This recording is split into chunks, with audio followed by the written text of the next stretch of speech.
Another form of defense is the landmine, a small explosive device buried underground close to the surface that can be triggered by nearby motion, tripwire, direct pressure or remote control, and is usually placed in a large group or minefield to deny passage of people or equipment from a certain area or channel enemy forces into a chosen zone.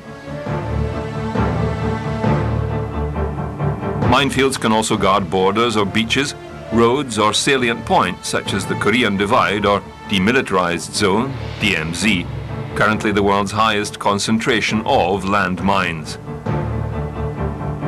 The history of landmines goes back to pre-explosive days, when small pits were dug and hidden to catch a foot or break the ankle of an enemy combatant.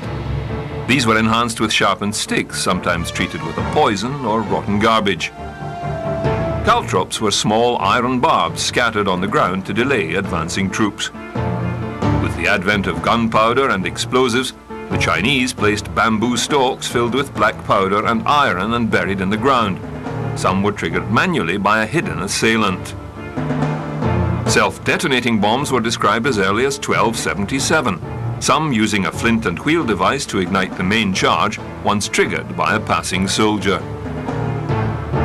In Europe, landmines were laid with tripwires connected to a snap-haunce or flintlock igniter. These were utilized in the defense of major fortifications. American Confederate troops built the first modern mechanically fused anti-personnel mines in 1862. Captain Rains had employed explosive booby traps against Indians in the Seminole Wars and developed the Rains mine. Over 2,000 were deployed by the end of the war. In 1908, Andrew Schaff designed the modern proximity landmine. There are many types of landmine, from anti-personnel mines that can be seeded from the air by artillery or aircraft bomb, to anti-tank devices and even nuclear landmines left by a retreating army. The British even developed and deployed gas landmines during the First World War.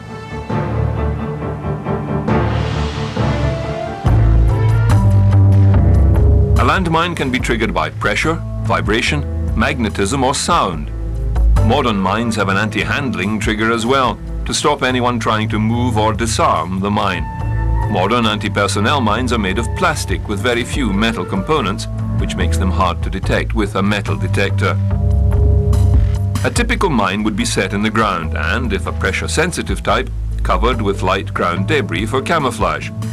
When stepped on, a spring-initiated firing pin would drop, hitting a detonator cap, not unlike a hand grenade, and trigger the main charge, injuring or killing the soldier. Modern designs opt to injure the soldier, disabling him, and forcing two or more other soldiers to carry or assist the casualty.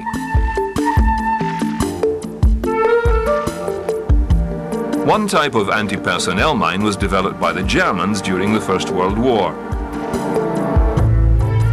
Called the S-mine or Shrapnellmine, it was the first of a category called bounding mines, and commonly known as the Bouncing Betty. This design was copied by the United States in the M16 mine and subsequent models. Copies in other countries function in the same way. Fitted with a sensitive vibration or contact sensor protruding from the ground, these could also be triggered by tripwire.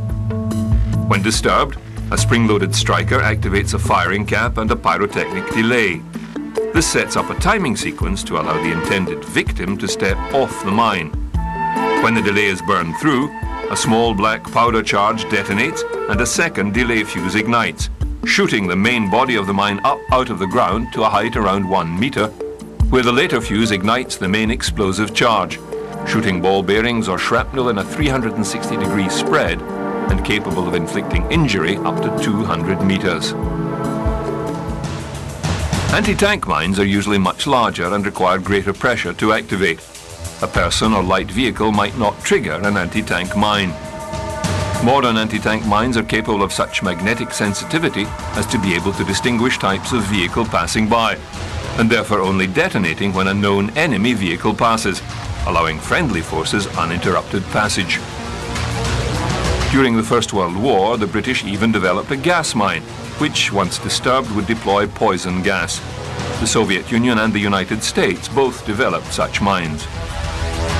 Perhaps the most devastating is the nuclear landmine, left in the ground behind a retreating army and set to detonate when an enemy force passes. The United States still retains a small stockpile of such devices. Landmines have another negative effect inasmuch as they continue to do their job long after the conflict has ended. Millions of mines remain unmarked in the ground around the world and continue to kill and maim innocent civilians and children. International treaties and pressure groups, including the international campaign to ban landmines, have sought to eliminate these devices from arsenals everywhere and to have existing minefields destroyed. The Ottawa Treaty of 1997 saw the prohibition of anti-personnel mines come into effect. The ban included the use of, manufacture or sale of mines as well as stockpiling. As of 2007, 158 nations have signed the agreement and 37 have not.